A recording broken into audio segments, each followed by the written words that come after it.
Mula sa labas ng Theraveda ay makikita ang isang ale na nakasakay sa isang kariton na hinihila ng isang kabayo. Mag-isa niyang binabagtas ang daan patungo sa kaharian ng Theraveda. Nagmula ang ale sa lupain ng Mercia kung saan laganap ang mga karahasan o di makatarungang gawain. Sari-saring krimen ang nangyayari sa kahariang iyon. Andyan ang pagsusugal, panunuhol at pandarambong. Pero isang araw ay naisipan niyang maglakbay ng napakalayo makarating lang sa kinagisnang bayan, ang bayan ng Theraveda, kung saan dito ay mapayapang namumuhay ang mga mamamayan. Dito siya ipinanganak at lumaki. Dito rin siya nagkamulat at natutong pag-aralan ang mga bagay-bagay, kabilang na ang makalumang panggagamot, pati na rin ang mahika. Sa panahon pa lang ng mga dragon ay malayang nakakagamit ng mahika ang mga sinaunang manggagamot. Yung tipong ginagawan pa nila ng aliw sa mga tao ang pagpapakita ng sariling kakayahan. Subalit nabura ang lahat ng ito simula nang maupo o maluklok sa trono ang kinatatakutang tao sa Theraveda, na kilalang malupit sa mga mahikero at mga katulad niyang taksil, kung saan inialay na ang buhay nila sa dark magic. Dahil sa mga kalupitan ng hari ay napilitan ng iba na tumalikod mula sa di makataong pamamaraan. Gumawa sila ng pag-aalsa. Lumaganap ang kasamaan sa iba't ibang dako.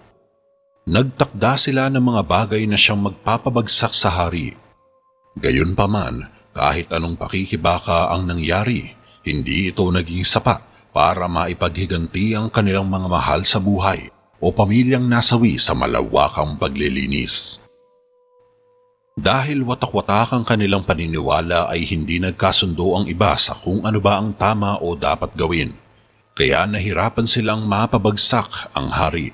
Dahil dito, mas pinili na lang ng iba ang tahimik na mamuhay kaysa maghiganti. Kaya hanggang ngayon ay nabubuhay pa ang ilan sa kanila gaya ng mga druid na mas piniling manirahan sa mga kabundukan at liblib na lugar. Maliban kay Aling Esther, naiiba ang prinsipyo ng ale sa kanila. Ang prinsipyong pinanghahawakan niya ay puno ng galit at pagkapuot. Hinintay niya ang araw na ito para isagawa ang pagbabayad, kung saan mag-isa niyang papatayin ng hari sa tulong ng isang nilalang na naguudyok sa kanyang gawin ito. Isang nilalang na kilalang alaga ng mga saserdote noon na nilikha sa pamamagitan ng mahika ng lumang relihiyon.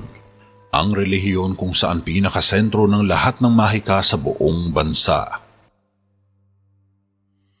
Samantala, sa ilang araw na paglalakbay ay nakarating na rin sa Theraveda si Aling Esther. Nasa palengke si Aling Esther nang tumigil ito sa isang bahay na luma at abandonado. Mabilis itong pumasok sa loob at sinara niya kaagad ang pinto. Pagkapasok niya sa bahay ay dali-dali niyang nilapag ang mga gamit niya sa lamesa. Kasunod nito ay hinalungkat niya sa loob ng kanyang bag ang isang kahon na nababalutan pa ng itim na tela. Tinanggal niya ang nakatakip na tela bago niya binuksan ang kahon. Kasabay nito ay umusal siya ng makalumang dasal na nagmula pa sa lumang relihiyon. Ilang sandali lang ang makalipas ay lumitaw ang isang di matukoy na nilalang na kasing liit ng pusa, ang Manticore. Isa itong nilalang na di may kukumpara sa mga karaniwang hayop. Nakakatakot ang kanyang itsura dahil may mukha ito ng tao na may mahabang tainga na kasing lapad ng kanyang ulo. May mahaba din itong buntot na katulad ng isang alakdan, ngunit siyang napakalaki nito, hindi tulad ng karaniwan. Mistula itong stinger, pero dito sa buntot na ito nagmumula ang lihim na kapangyarihan ni Aling Esther. Mula sa kanyang panggagamot, ang nilalang na ito ay walang mga balahibo na kadalasang kinakatawa ng pagiging anyong halimaw o halimaw na kahawig ng pusa. Tulad ng nabanggit ay nagmula pa ang Manticore sa panahon ng lumang relihiyon at karaniwang ginagamit bilang medisina upang itaboy ang mga sakit na hindi nalulunasan. Ito ay isang praktikal na layunin, dahil ang mga Manticore ay nagbibigay ng mas mahusay na lunas mula sa malalang karamdaman at maiiwasan ang impeksyon. Bukod sa kanilang praktikal na layunin, ang mga Manticore ay ginagamit din bilang simbolo ng lumang relihiyon sa panahon ng mga dragon. Karaniwang itinuturing ang Manticore bilang talisman ng mga saserdote na nagtataboy ng mga masasamang elemento, mga alamang lupa, mga engkanto at ilang uri ng espiritu na siyang nagtatanggol ng kanilang relihiyon. Ang kanilang nakakatakot na anyo ang naglalayong ipakita ang kapangyarihan at karunungan ng lumang relihiyon sa harap ng mga kaaway upang walang masamang nilalang na makapasok sa kanilang teritoryo. Tulad ng paglikha ng mga saserdote ng nakakatakot na mga halimaw na siyang nagbabantay sa labas ng kanilang teritoryo. Ngunit sa kasalukuyan, ang mga Manticore ay nagiging simbolo na lang ng kasaysayan o alamat ng mga sinaunang tao. Nanlilisik ang mga mata ng Manticore nang gisingin ito ni Aling Esther. Tumalon ito mula sa kahon at tumapak sa mga binti ng matanda. Kinanlong naman ito ni Aling Esther na parang sanggol habang ito ay pinapakalma sa banayad niyang mga haplos sa katawan nito. Kumalma ka lang, aking dalaga. Nakauwi na tayo ngayon. Ani ni Aling Esther. Nawala ang bangis ng Manticore at naging maamo na ito. Rigor, may mga nakakabahalang balita mula sa mga nayon. Wika ni Haring Argo kay Mang Rigor nang ipatawag niya ito isang araw sa loob ng konseho. Nasa tabi lang ng manggagamot si Javier na sumama sa kanya para alamin ang nangyayari. Medyo nagtataka si Mang Rigor. Kamahalan? Sambit ng matanda. Isang tao, isang uri na manggagamot ang nag-aalok ng mga paggamot. Natatakot ako na baka gumagamit ang isang ito ng mahika. Pangamba ni Haring Argo. Anong dahilan bakit ka naghihinala sa taong ito? Nakita ba siyang gumamit ng mahika? Seryosong tanong ni Mang Rigor sa hari. May mga ulat ako mula sa aking mga kawal na ang taong ito ay gumagawa ng malahimalang pagpapagaling sa mga tao. Isang batang lalaki ang nahulog mula sa isang kabayo. Isang kamay ng magsasaka na binali ng isang bulugan. Tila lahat ng pasyente ay walang pag-asang gumaling. Ngunit ang bawat isa sa kanila ay nakagawa ng ganap na paggaling. Anang ng hari. Nagkatinginan naman ang magtsuhin. Napakahirap para sa akin na magkomento, kamahalan. Kailangan ko munang suriin ang mga pasyente mismo bago ako magpasya sa aking gagawin. Saad naman ni Mang Rigor. Hindi na iyon kailangan dahil may bagong kaso na lumitaw dito sa Terraveda. Sambit ni Haring Argo. Medyo gulat si Mang Rigor. Sino po? Tanong ng manggagamot. Ang may-ari ng bahay inuman. Nakabalik na siya sa trabaho. Sagot ni Prinsipe Jericho na nakaupo sa tabi ng trono ng kanyang ama. Hindi maaari yun. Critical ang kondisyon niya. Ilang araw ko lang siya nakitang lumabas. Sagot ni Mang Rigor. Pwes, dapat ka na rin maghinala na may kinalaman talaga ang mahika dito. Sabat naman ni Haring Argo. Hindi ko pa ito masasabi hanggat hindi ko pa siya nasisiyasat. Tugon naman ni Mang Rigor. Kung ganon, pumunta ka sa bahay inuman at ikaw na mismo ang umalam. Kung isang mangkukulam ang may pakana nito, dapat tayong kumilos ng mabilis. Maotoridad na utos ni Haring Argo kay Mang Rigor. Masusunod po, kamahalan. Titignan ko ito ng madalian. Sabay yumuko si Mang Rigor at umalis na sila ni Javier sa loob ng konseho. Hindi ka panipaniwala. Lahat na lang ay pinaghihinalaan ni Argo. Wala namang banta ang kanyang kaharian eh. Ani ni Javier habang naglalakad sila ng tiyuhin sa may palengke. Pwede ba, Javier? Medyo hinaan mo naman yung boses mo. Saway naman ni Mang Rigor. Nako, napaka-ipokrito niya. Sundot ni Javier. Siya pa rin ang hari. Kung pinahahalagahan mo ang iyong ulo, gagamitin mo ito ng tama. Wika ni Mang Rigor. Huminto sila sa labas ng tavern. Naunang pumasok si Mang Rigor sa loob bago sumunod na pumasok si Javier. Napasulyap pa ito sa kisame kung saan nakasabit ang isang sharpies na may ilang hiyas at mga shellcrop ang nakasabit dito. Napatingin din si Javier sa sharpies ngunit hinayaan niya na lang ito. Maligayang pagdating! Bati ng may-ari ng bahay inuman kina Mang Rigor at Javier. Isang malaking sorpresa, Julio. Makahulugang sagot ni Mang Rigor sa may-ari. Tumingin sa paligid si Javier. Napansin niyang kakaunti pa lang mga customer sa bahay inuman at karamihan sa customer ay puro mga magsasaka. Anong may paglilingkod ko sa inyo, Rigor? Nakangiting tanong ni Julio. Wala naman. Bumaba lang ako para tignan kung kamusta ka. Sagot ni Mang Rigor. Mabuti-buti na rin, gaya na napapansin niyo.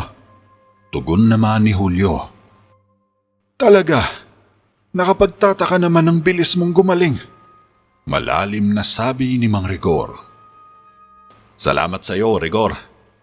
Naiwika lang ni Julio. Sa tingin ko hindi, Julio. Siyempre, natutuwa ko na maayos ka na muli. Ngunit dapat kitang tanungin, kanino mo nakuha ang iyong lunas? Natunaw ang ngiti ni Julio. Hindi ko alam ang sinasabi mo. Dito na nagsimulang umiwas ang lalaki, ngunit lumapit sa kanya si Mang Rigor upang kulitin ito. Wala kang dapat ikatakot.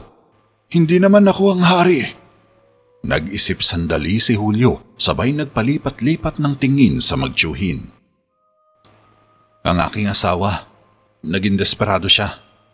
Kabadong sabi ni Julio. Ituloy mo, Julio. Sambit ni Mang Rigor. Nakikinig lang sa kanila ng tahimik si Javier. Nakilala niya ang isang babae, isang manggagamot sa iba pang bayan at binigyan siya nito ng lunas. Patuloy ni Julio. Kung ganon, pwede ko bang makita ito? Mungkahi ni Mang Rigor. Inabot naman ni Julio kay Mang Rigor ang isang maliit na bote na kinuha niya sa ibabaw ng kanyang aparador. Nakakamangha. Sambit lang ni Mang Rigor matapos suriin ang naturang lunas. May problema ba? Tanong pa ni Julio. Hindi, wala naman. Mas lubos ka pang ang nakatulong. Nakangiting sagot ni Mang Rigor at napatingin pa sila sa sharpies bago umalis. Bumalik kaagad sina Mang Rigor at Javier sa kastilyo para ipaalam sa hari ang mga nakuha nilang impormasyon tungkol sa may-ari ng bahay inuman. Nakatayo sa harap ng trono si Mang Rigor habang inuusisa ito ni Haring Argo. Anong katangian ng paggamot na ito? Tanong ni Haring Argo.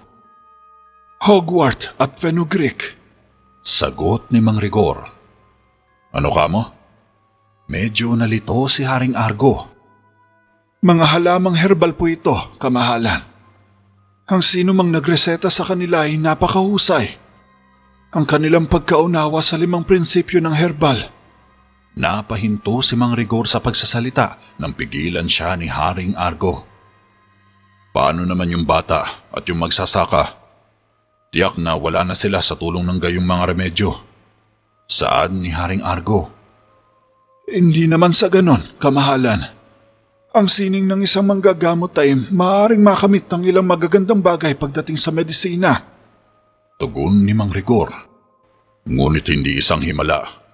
Malubha ang sakit na may-ari ng bahay inuman na iyon. Ikaw na rin mismo ang nagsabi. Wika ni Haring Argo na tila hindi kumbinsido sa mga salaysay at paliwanag ni Mang Rigor. Medyo napalunok tuloy ng laway ang matandang manggagamot. Oo, iyon talaga ang aking napagalaman. Ngunit ang aking kaalaman ay hindi perpekto. Maraming mga sangay ng aking paggagamot ay misteryo pa sa akin. Hindi ko mapagaling si Julio. Maaari nga na iba ang gumawa nito. Katwiran ni Mang Rigor. Sigurado ka ba na walang mahika na sangkot dito? Seryosong tanong ni Haring Argo. Sinisiguro ko po sa inyo yan, kamahalan. Sagot naman ni Mang Rigor. Salamat, Rigor. Napahinga mo ng magaan ang aking isipan. Turan ni Haring Argo. Salamat din po, kamahalan. Sabay nagbaw si Mang Rigor at lumabas na sila ng konseho ni Javier. Pag-uwi sa bahay, nagluto kaagad ng tanghalian si Mang Rigor. Makalipas ng ilang minuto, natapos rin si Mang Rigor sa kanyang pagluluto, kaya umupo na si Javier sa hapag at tinulungan ng tiyuhin sa paghain sa lamesa. Sa tingin ko, napakahusay ng ginawa mo. Nagawa mong protektahan ng may-ari ng bahay inuman ng ganoon. Wika ni Javier. Anong ibig mong sabihin? Tanong ni Mang Rigor habang hinahati ang malaking tinapay. Alam ko malubha ang sakit ng taong yun. Ito ay nakabase tungkol sa isang buhay at kamatayan. Maay ka lamang ang tanging pag-asa niya para gumaling. Sagot ni Javier. Ngunit hindi siya gumamit ng mahika. Saad naman ni Mang Rigor, ngunit halata ni Javier na tila may pinagtatakpa ng kanyang tiyuhin. Ang batibot sa kisame. Nakita ko ito ng aking mga mata. Pareho din natin yung tiningnan, di ba? Pahayag ni Javier sa tiyuhin. Ang nakita mo, iho, ay isang uri ng dekorasyon lamang. Ganap na normal sa isang pagpapaganda sa ganung uri ng lugar. Paliwanag naman ni Mang Rigor, ngunit iba ang pakiramdam ni Javier. Parang may itinatago talaga ang tiyuhin niya. Halatang halata niya ito sa mga kilos at pananalita ng matanda. Paano ang totem? Usisa pa ni Javier. Anong totem? Taka naman ng matanda. Ang totem sa batibot ng may-ari ay may mga marka ng lumang relihiyon. Sagot ni Javier. Kalokohan yan. Halatang pagod ka lang, Javier. Mas mabuti pang matulog ka na. Kinuha ni Mang Rigor ang tinapay at hamon sa lamesa, sa kanya ito nilagay sa loob ng kabinet. Nagtaka tuloy si Javier sa inaasal ng tiyuhin. Hindi na nagsalita si Javier. Inintindi niya na lang ang nararamdaman ng tiyuhin. Baka stress lang ito o pagod sa trabaho, kaya nag-aakto ito ng hindi normal. Kinagabihan, mahimbing na mahimbing ang tulog ni Javier nang biglang mabulabog ito sa narinig na ingay sa labas ng kanyang kwarto. Napalabas siya ng silid para tignan kung gising pa ba ang tiyuhin, pero nagtaka siya nang maabutang dumako ito sa pinto at lumabas ng bahay. Nagbihis agad si Javier at nagpasyang sundan ng tiyuhin sa labas. Tahimik niya itong minanmanan habang palipat-lipat siya sa pagtatago sa mga tindahan sa may palengke. Maya-maya pa ay nakita niyang huminto ang tiyuhin sa isang lumang bahay at kumatok sa pinto. Tumigil si Javier sabay nagtago sa isang tindahan habang inoobserbahan si Mang Rigor. Biglang lumingon sa likuran si Mang Rigor dahil naramdaman niyang parang may nakatitig sa kanya. Mabuti na lang ay nakatago agad si Javier sa tabla ng tindahan kaya hindi siya nakita ng tiyuhin. Wala itong ingay na nagawa o kahit anong indikasyon na nasa likod ito at nagtatago sa tindahan. Tahimik itong nagmamasid at mas tahimik na naglaho. Napalingon si Mang Rigor sa bahay nang biglang bumukas ang pintuan kasabay ng paglitaw ng isang matandang ali. Subalit magkahalong gulat at sorpresa ang naging reaksyon nito nang makita si Mang Rigor sa labas ng kanyang bahay. Rigor! Nanlaki ang mga mata ni Aling Esther. Esther! Sambit ni Mang Rigor. Sumilip muli si Javier at naabutan niya ang isang eksenang magkayakap ang dalawa. Napangiti si Javier nang marahang hinalikan ni Aling Esther sa pisngi si Mang Rigor. Subalit biglang napalinga si Javier sa may gate nang dumating ang mga kawal na nagpapatrolya sa kabuuan ng bayan. Lumingon si Javier sa bahay, ngunit wala na ang dalawang matanda sa labas. Dahil dito, napagdesisyonan na rin ni Javier na bumalik ng bahay.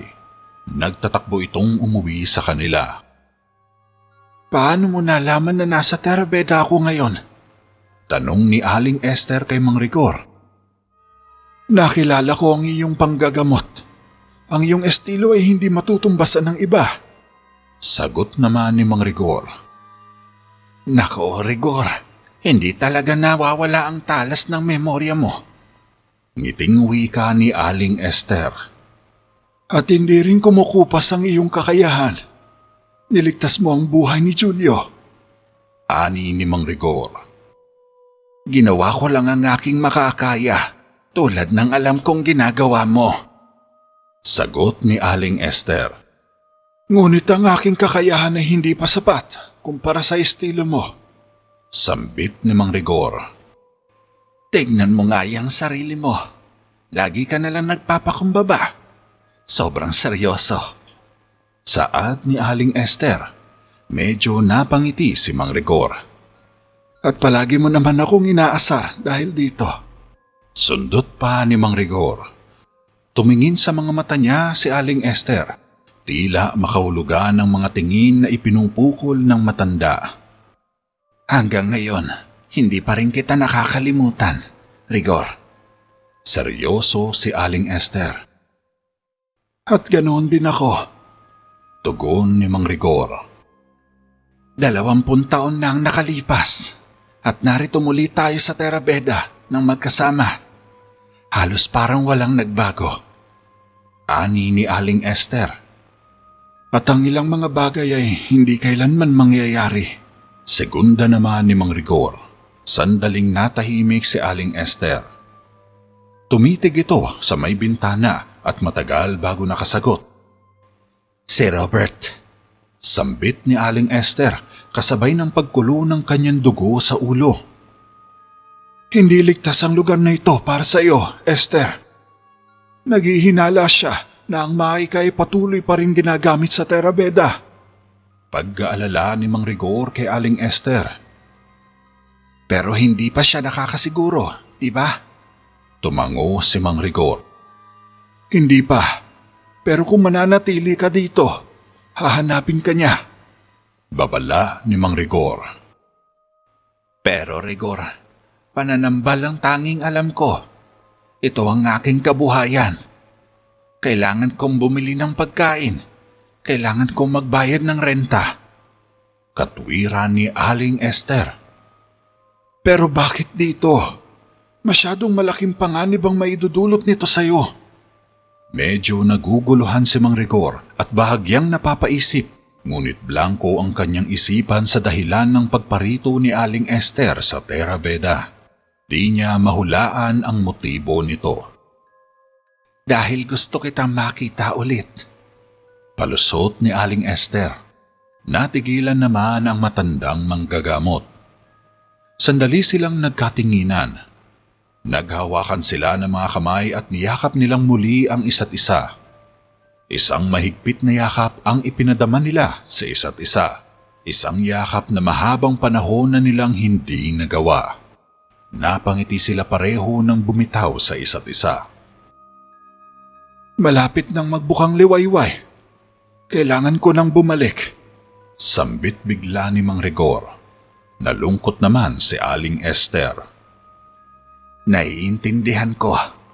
Pero bumalik ka bukas, ha? Pakiusap pa ni Aling Esther. Oo naman. Pangako. Tumingin pa si Mang Rigor sa dating nobya bago lumabas ng bahay. Pagkaalis ni Mang Rigor ay siya namang paglitaw ng mantikor sa ibabaw ng lamesa. Gulat na napalingon tuloy si Aling Esther sa likuran niya nang maramdaman ang malakas na presensya ng halimaw. Mabuti ang ginawa mo. Ang manggagamot na yun ay napakahalaga sa ating plano. Wika ng mantikor kay Aling Esther. Pakiusap, huwag natin siyang idamay. Dapat ba natin siyang gamitin sa ganitong paraan? Malungkot na tanong ni Aling Esther. Nasabi ko na yan sa'yo. May tiwala si Argo sa kanya. Siya lang ang makakadala sa atin sa tabi ng hari. Paliwanag ng mantikor. Pero siya ang sisisihin sa lahat ng mangyayari. Nag-aalangan si Aling Esther. Kung ganon, hindi ka magiging mahusay na mananambal gaya ng pangarap mo. Panguuto pa ng Manticore kay Aling Esther. Ngunit ang parusa ni Argo ay higit sa kakilakilabot. Biglang humiyaw ang Manticore at biglang nangitim ang mga mata ni Aling Esther. Dapat mong ipagsantabi ang iyong nararamdaman at gawin ang dapat gawin. Maotoridad na utos ng Manticore. Masusunod. Sagot ni Aling Esther na nasa ilalim na ng kapangyarihan ng Manticore. Pagka-uwi sa bahay ay dumiretso kaagad si Mang Rigor sa kanyang lumang aparador. Mula sa loob ay kinuha niya ang isang tala ng liham na ibinigay sa kanya ni Aling Esther noong unang mga araw. Naupo siya sa kama niya at binuksan ng liham na may laman pang hibla ng buhok ni Aling Esther na nakaipit sa papel. Para sa aking minamahal na si Rigor, pinasaya mo ako ng lubos sa mga araw na kasama kita. Hindi mailalarawan ng mga salita kung gaano kita kamahal. Napakahalaga sa akin ng mga panahong magkasama tayo. Sobrang saya ko noong mga araw na maging tayo. Inaasahan kong pakakasalan mo ako, Rigor, pagdating ng araw. Tumulo ang mga luha ni Mang Rigor nang maalala niya ang nakaraan. Nang maalala niya ang masasaya nilang sandali ni Esther, ang pinagsamahan nilang dalawa ay walang katumbas na ligaya habang nakaupo sa paborito nilang lugar kung saan sa ilalim ng puno ng mangga sila tumatambay tuwing bakanting oras. Doon nila pinagsaluhan ang matatamis na sandali nila. Doon din sa puno na yun una silang nagkita. At doon din sila nagkahiwalay ng landas. Dahan-dahang tinupi ni Mang Rigor ang papel nang tumunog ang kampana sa labas. Nilagay niya sa kahon ng liham ni Esther at itinago itong mabuti sa ilalim ng kanyang kama. Tumayo si Mang Rigor upang magsimula na sa trabaho kahit wala itong tulog sa magdamag. Kinuha niya ang mga gamit niya at nilapag niya ito sa kabilang lamesa. Gagawa muli siya ng bagong herbal at ipapakita niya ito kay Aling Esther. Ilang sandali pa ay lumabas na si Javier sa kanyang kwarto, ngunit hindi ito pinansin ni Mang Rigor. Patuloy lang siya sa ginagawa. Tumayo si Javier sa likuran niya habang inoobserbahan ang ginagawa niya. Lumabas ka ba kagabi? Usisa ni Javier. Oh, kinailangan kong kumuha ng ilang mga halamang gamot. Pagsisinungaling ni Mang Rigor, napangiti ng lihim si Javier sa tiyuhin. Mga herbal ba talaga? Sundot ni Javier. Kakarating lang kasi ng mga bagong inangkat kagabi. Palusot naman ni Mang Rigor. Ganun ba? Karaniwan bang inahalikan ka ng iyong inaangkatan? Pabulong na sabi ni Javier. Napalingon agad si Mang Rigor. Sinundan mo ko? Bakit? Medyo galit ang boses ni Mang Rigor na nakatitig kay Javier. Tiyo, hating gabi na. Nagalala ako. Akala ko baka may problema ka kaya sinundan kita. Katwiran naman ni Javier. Walang problema. Nagpatuloy si Mang Rigor sa ginagawa. Sandaling natahimik si Javier. Anong pangalan niya? Tanong ng binata. Esther, isang dating kaibigan. Higit pa sa isang kaibigan, kung aminin ko ang katotohanan. Pahayag ni Mang Rigor. Anong ibig mong sabihin? Taka ni Javier.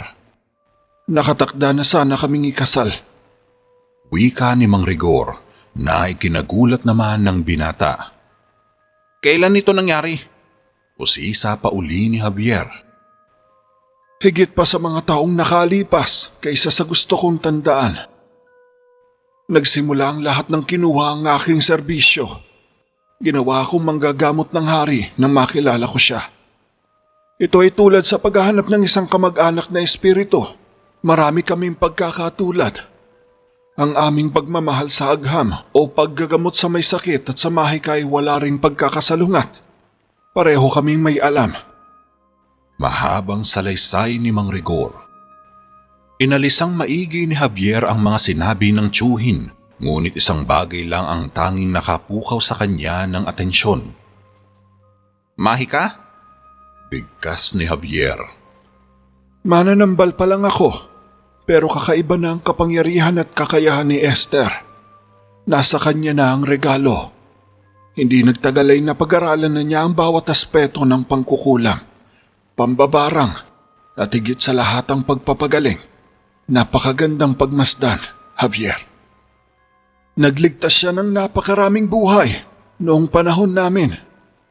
Mahabang pagsasaad ni Mang Rigor sa nakaraan nila ni Aling Esther. Ibig sabihin, si Aling Esther din talaga ang nagpagaling kay Mang Julio? Gulat ni Javier. Tama ka. May panahon na sikat ang husay niya sa Terabeda at kilala siya ng lahat. Sagot naman ng matanda na may bahid ng lungkot. Kung ganun, anong nangyari? Seryosong tanong ni Javier. Naupo sila ng tiyuhin sa silya. Nagdeklara ng digmaan si Argo laban sa Mahika. Buong magdamag ay nabaliktad ang kanyang mundo. Panimula ni Mang Rigor. Ang malawakang paglilinis. Sambit ni Javier. Gumawa si Argo ng listahan ng lahat ng mga pinaghihinalaang gumagamit ng itim na Mahika. Isa-isa silang tinutugis at pinagpapatay. Bilang tagapagpayong medikal ng hari, pinahintulutan niya akong makita ang listahang ito. Nakita akong nakalagay ang pangalan ni Esther. Saad ni Mang Rigor. Anong ginawa mo? Nasasabik na pakikinig ni Javier.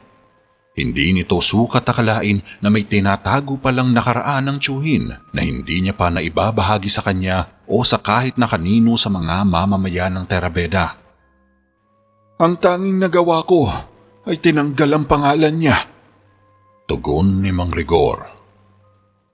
Tiyo, kung nahuli ka. Medyo nakaramdam ng pag-aalala si Javier.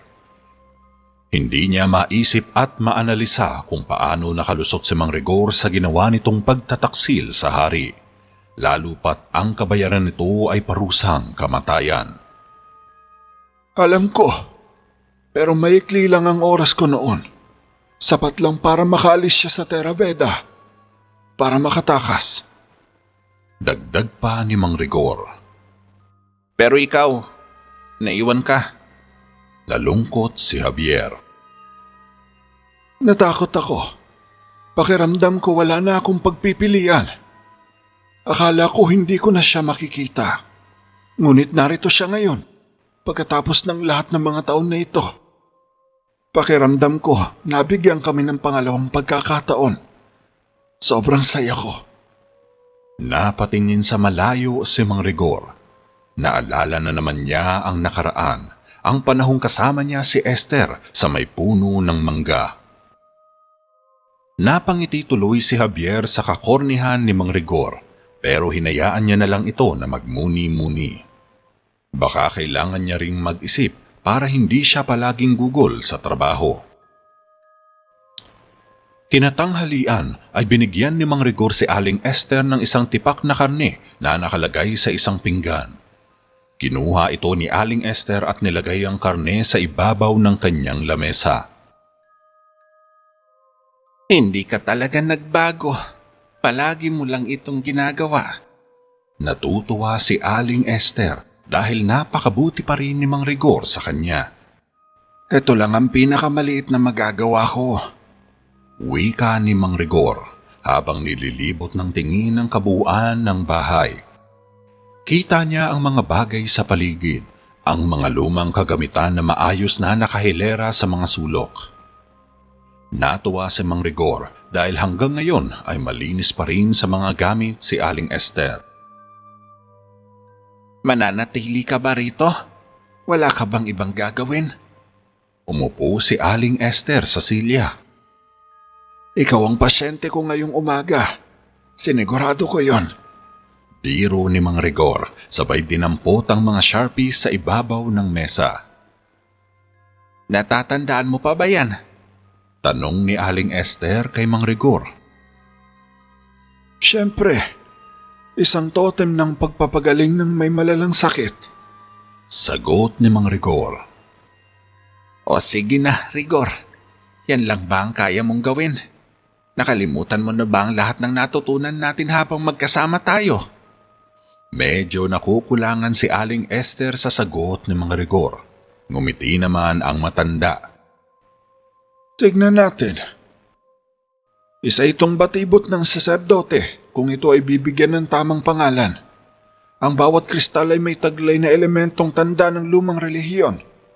Kapag nabighani, ang mga kristal ay umaalingaw-ngaw dito. Ang kanilang musika ay nagbibigay ng tulong sa mga may sakit at nakulam. Mahabang paliwanag ni Mang Rigor. Wala ka pa rin kupas, Rigor. Natutuwa ako para sa'yo. Sabay ngiti ni Aling Esther. Naaalala ko lahat. Lahat ng nakita natin. Lahat ng ginawa natin. Bawat araw na magkasama tayo.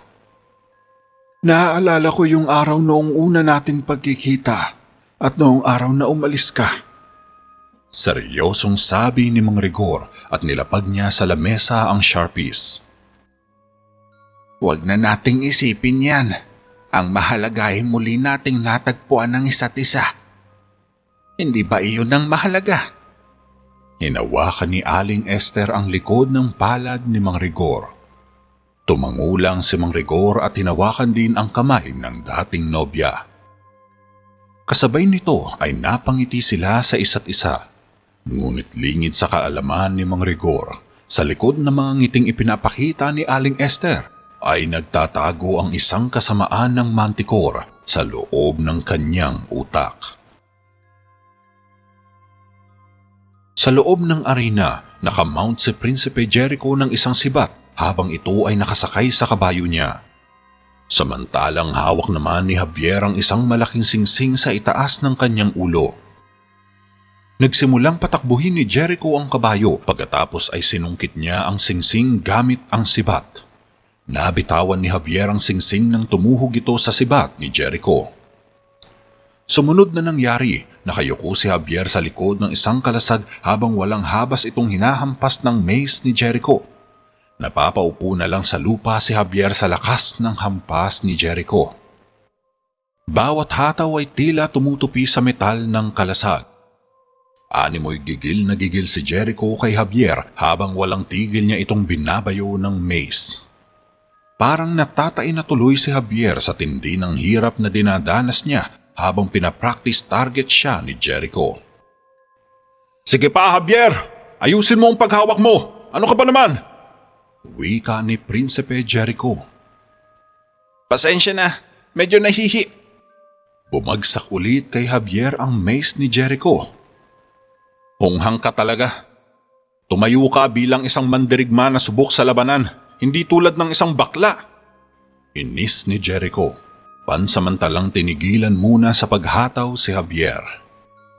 Pasensya na, medyo pagod lang ako, yun lang. Palusot naman ni Javier. Tama na. Tinapon ni Jericho ang mace sa lupa. Tumayo naman si Javier para umalis, ngunit kumuha si Jericho ng isang napakalaking maso. Baka ito ang magpapasaya sa'yo.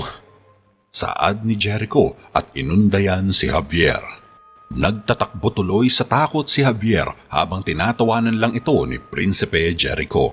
Binaba niya ang malaking maso habang nakatanaw sa humaharurot na si Javier. Umuwi si Javier sa bahay habang lutay na isinara ang pinto. Pagkapasok niya sa loob, hindi niya inaasahan ang bisitang sasalubong sa kanya sa bahay. Nagulat kaagad si Javier. Javier, gusto kong makilala mo si Esther. Lumitaw sa likod ni Mang Rigor si Aling Esther. Javier, ikinagagalak kitang makilala. Napakaraming naikwento sa akin ni Rigor tungkol sa'yo. Nakangiting kinamayan ni Aling Esther si Javier na simpleng nakangiti sa kanya. Ako din po. Nahihiyang sambit ni Javier. Dito muna mananatili sa atin si Esther pansamantala. Wika ni Mang Rigor pero hindi nagpahalata si Javier na nagulat ito. Kasywal lang siya nang ngumiti sa dalawang matanda. Mabuti kung ganun. Maiksing sagot ni Javier.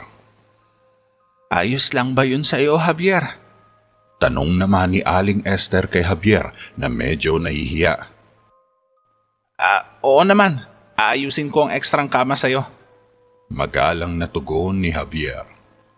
Kung gayon, hindi naman magiging problema kung gagamitin niya pansamantala ang kwarto mo. Saad ni Mang Rigor, natigilan naman si Javier. Ngumiti lang siya bilang pagsang-ayon. Siyempre naman, bilang panauhin. Sagot ni Javier. Inaya agad ni Mang Rigor si Aling Esther sa kwarto ni Javier para maiayos na rin niya ang mga gamit nito at bagahe na nakatambak lamang sa sala. Tinulungan sila ni Javier na hakutin ang mga gamit ni Aling Esther papasok sa kwarto niya. Pagkatapos ay inayos rin niya ang sala at itinabi ang isang lamesa para may espasyo siya mamaya. Pagsapit ng takip-silim, sinusubukang makatulog ni Javier sa sahig na tinapalan niya lang ng kumot at manipis na sapin. Pero kahit anong pikit niya ay hindi pa rin siya dinadalaw ng antok. Napatingin siya sa tiyuhin niya na tulog at naghihilik sa kama. Tumagilid siya ng higa upang agawin ang antok niya, ngunit walang ano-ano'y may isang ingay siyang nauliningan na nagmumula sa loob ng kanyang kwarto. Bumangon sa higaan si Javier at dahan-dahang lumapit sa kwarto. Sumilip siya sa isang siwang ng pintuan niya. Mula sa loob ay nakita niya na parang may kinakausap si Aling Esther habang ito ay nakaupo sa may silya at nakaharap sa maliit na lamesa. Nilapit pa ng husto ni Javier ang sarili sa butas dahil medyo malabo sa paningin niya si Aling Esther. Subalit ganoon na lang ang gulat ni Javier nang makita ang isang nilalang na nakakatakot ang itsura na nasa ibabaw ng kanyang lamesa habang ito ay kinakausap ni Aling Esther ng tahimik. Kung gayon, yun ang kanyang pangalan? Tanong ng Manticore kay Aling Esther. Oo, yun nga. Sagot naman ng matanda. Hindi ba siya naghihinala sa'yo? Tanong pa ng Manticore kay Aling Esther. Hindi, wala. Tugon ng matanda. Pues, dapat mong pagsumikapan na panatilihin itong ganoon. Wika ng Manticore. Oo, masusunod. Biglang gumalaw ang buntot ng Manticore na ikinagulat naman ni Aling Esther dahil akala niya ay tutusukin na siya. Magaling. Sige, kunin mo ang kamandag ko. Huwag mo akong bibiguin. Mag-iingat ka na huwag masaktan ang iyong sarili. Babala ng Manticore. Kinuha ni Aling Esther ang isang maliit na bote. Tinapat niya ito sa buntot ng Manticore. Pagkatapos ay pinisil niya ang parang kalawit sa dulo ng stinger at tumulo ang kamandag mula sa buntot ng Manticore. Ayan, kumuha ka pa. Anang ng Manticore, pero mabilis itong napalingon sa may pinto nang maramdaman ang presensya ni Javier. Atungal ng Manticore at nabuwal sa takot si Javier. Nagtatakbo itong bumalik sa higaan, sabay nagtalukbong ng kumot. Kinabukasan ay sinamahan ni Javier ang tiyuhin niya sa bayan upang tulungang mamalengke.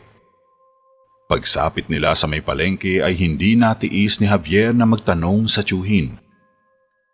Noong una mong nakilala si Aling Esther, anong uri ng mahika ang ginagawa niya?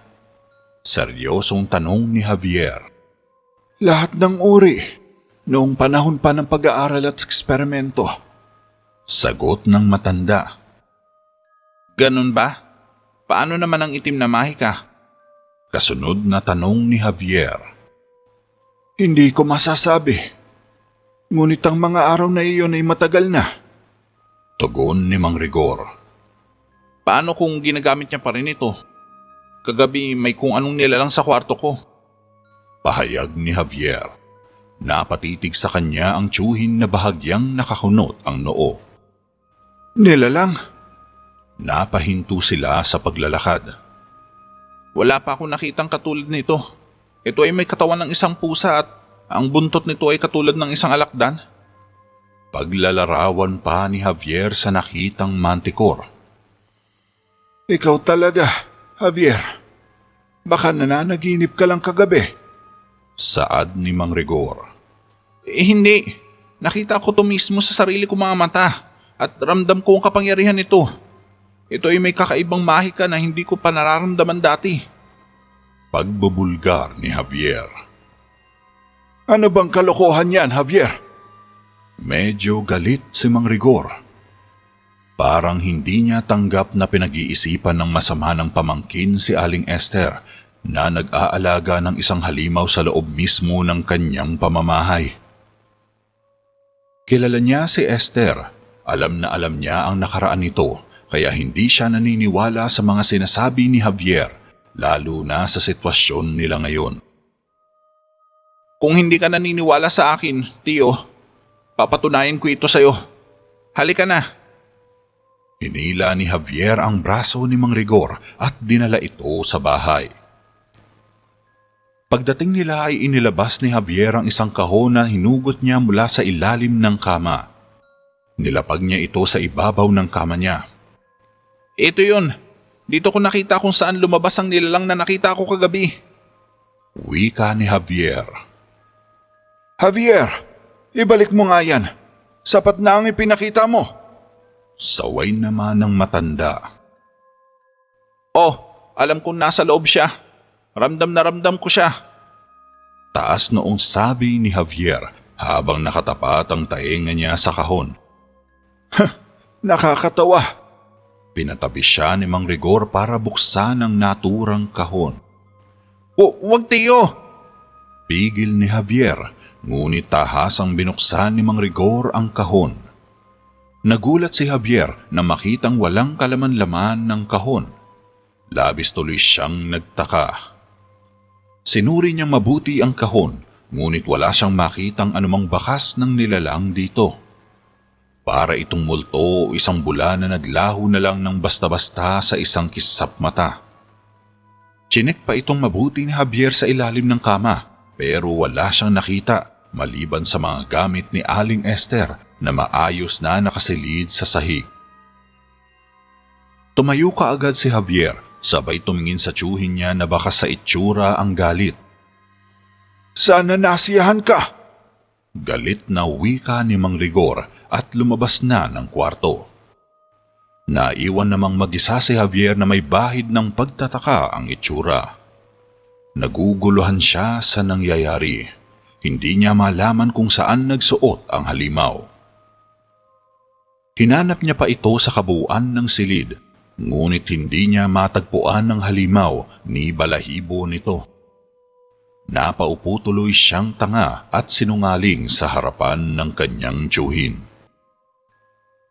Gayunpaman, hindi pa rin matanggal sa isip niya ang halimaw. Alam niya ang nakita niya dahil malinaw pa ang isip niya noong gabing iyon.